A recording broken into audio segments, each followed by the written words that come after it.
I attended jury duty about a year ago, and I was in it for 2 weeks, and I loved it. Most American citizens dread that experience, but I What loved did you it. do?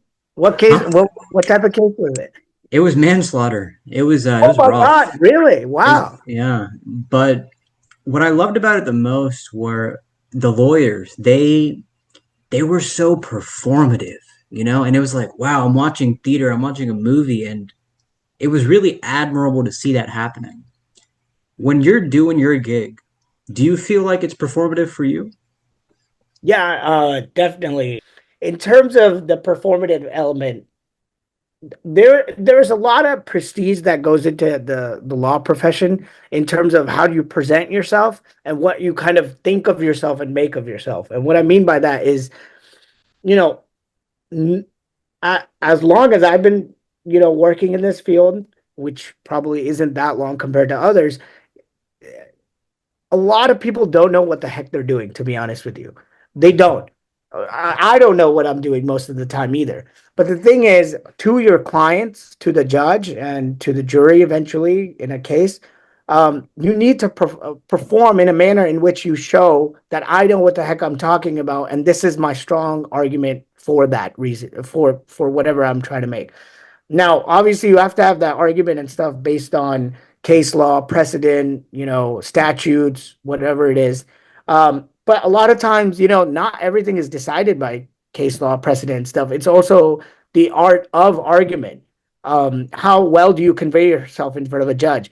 That aspect that you're saying about being performative, imagine that case that you attended, and imagine those people were, those lawyers were very like, stiff when they were talking, and they were like, yeah, this guy should not be guilty because blah blah blah. Immediately the jury is going to lose interest, right? Because they're going to be like, this guy doesn't know what he's talking about, he's not even confident. I don't even understand really what he's saying.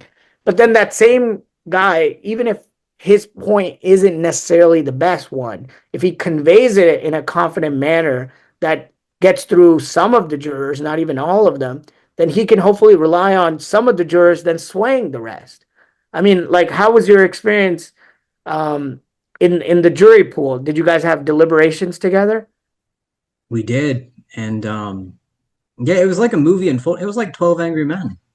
I mean, it Everybody, wasn't that right? aggressive, or heated, but I got to know all the folks, and we talked quite a bit. Yeah.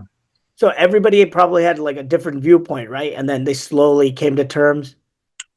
Towards the end, from what I understand, half the group was split in terms of, how long this convict was going to go away.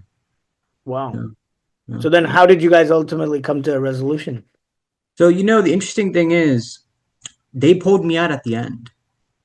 No They way. Wow. said that apparently I was an extra. It was me and another lady. We were extras. Everybody Oh else was yeah. in there.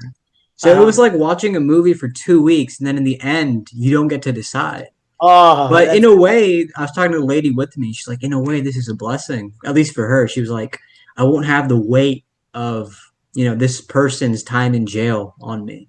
no, yeah, But 100%. It's really stays with a lot of people. And that's why that portion of deliberations often takes so long. Because like you just said, like someone's life is in your hands.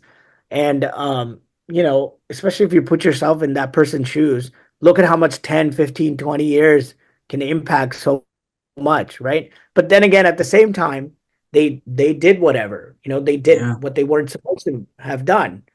So it's tough. I could totally see myself be like that woman where I don't want to have a guilty conscience. And I feel like that's one of the things that maybe hampers me as an attorney now, where I can't, maybe it's a part of being, trying to be a practicing Muslim also. I feel like I can't be as aggressive as other attorneys at times because I have a conscience.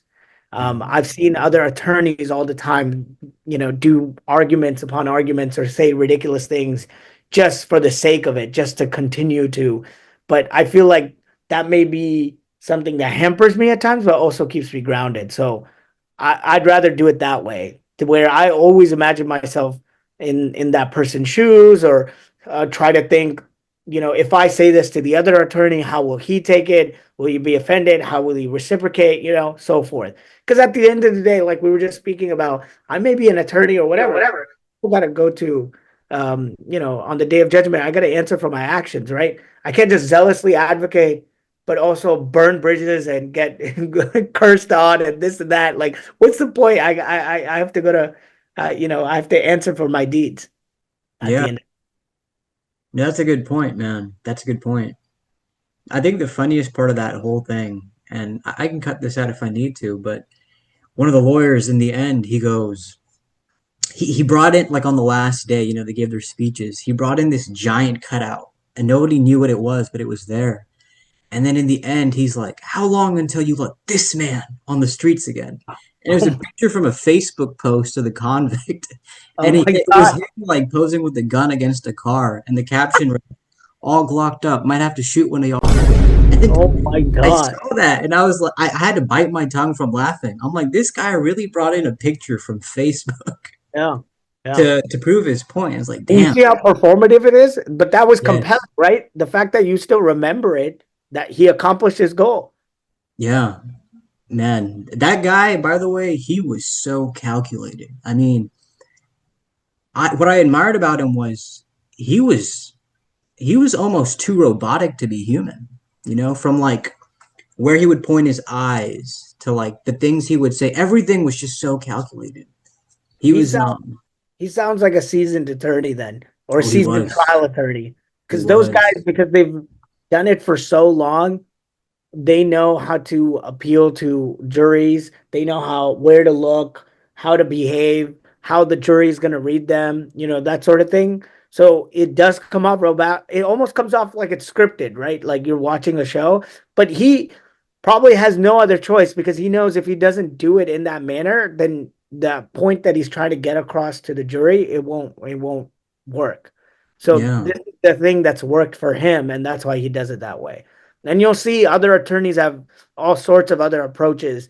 I've seen people, start talking very quietly when it's a point where they want like the jurors to lean in or the judge to lean in, and then immediately they'll start like going really loud, and then everybody will like, "Oh my God, what?"